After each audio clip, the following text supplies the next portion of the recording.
খুন করে জেলে, তারপর পুলিশকে গুলি করে চম্পট। উত্তর দিনাজপুরের গোয়ালপুকুরের এই ঘটনায় চাঞ্চল্য। পুলিশের দাবি, ছোটবেলাতেই অপরাধ জগতে হাতে খড়ি দুষ্কৃতী সাজ্জাক আলমের। 19 বছর বয়সে প্রথম খুন করে সে।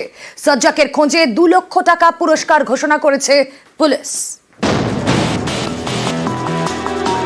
প্রিজন ভ্যান থেকে নেমে পুলিশকে গুলি, তারপর চম্পট। বুধবার বিকেলে উত্তর দিনাজপুরের গোয়ালপুকুরের এই ঘটনা ঘিরে শোরগোল পড়ে গেছে। এসআই কে 2 রাউন্ড গুলি করে আর কনস্টেবলকে 1 রাউন্ড গুলি করে। আওয়াজ পেয়ে আমরা দেখলাম যে কি হচ্ছে, তারপর রোডে যখন দেখি দুজনই রাস্তার মধ্যে পড়ে আছে রোডে। দুজনকে ইসলামপুর হসপিটালে পাঠাই। 2 পুলিশ কর্মীকে গুলি করে পালানো দুষ্কৃতীর নাম সাজ্জাক আলম, বয়স বছর 25, উত্তর দিনাজপুরের করণদিঘির বাসিন্দা। 2019-এর অক্টোবরে এক ব্যবসায়ীকে গুলি করে খুন করে, তখন সাজ্জাকের বয়স 19। মাত্র 19 বছর বয়সেই গুলি করে খুন, সেটাও আবার করণদিঘি থানার কাছেই।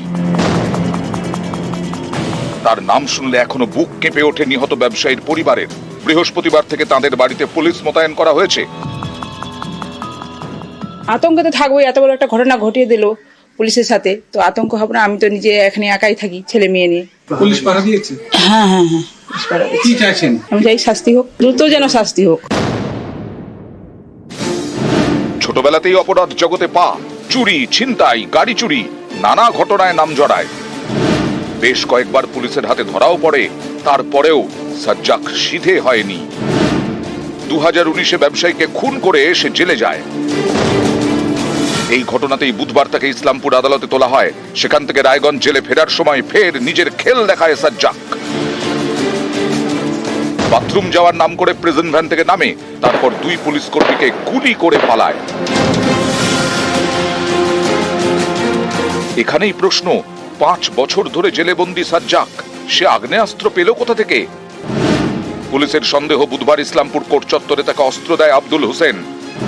গোয়ালপুকুরের বাসিন্দাই আব্দুলি সাজ্জাককে পালাতে সাহায্য করে, তাকেও খুঁজছে পুলিশ।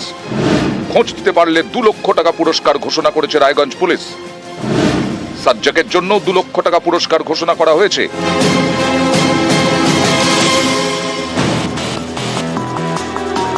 সাজ্জাকের খোঁজে বৃহস্পতিবার সকালে তার গ্রামে তল্লাশি চালায় পুলিশ। আমাদের কারো সঙ্গে চেনা পরিচয় নাই, ওরকম বাইরের ছেলেপেলের সাথে থাকতো। এটা তো পরে জানতে পারলো যখন কেস করেছে তখন। আমরা তো নিজেই অবাক আছি, পুলিশ আসছে যাচ্ছে দেখে অবাক, একদম গ্রামের লোকই চিন্তা ভাবনা করছে কি করবে এখন। আমরাও আতঙ্কে আছি অনেক। করণদিঘি থেকে মুক্তা সরকার, নিউজ 18 বাংলা।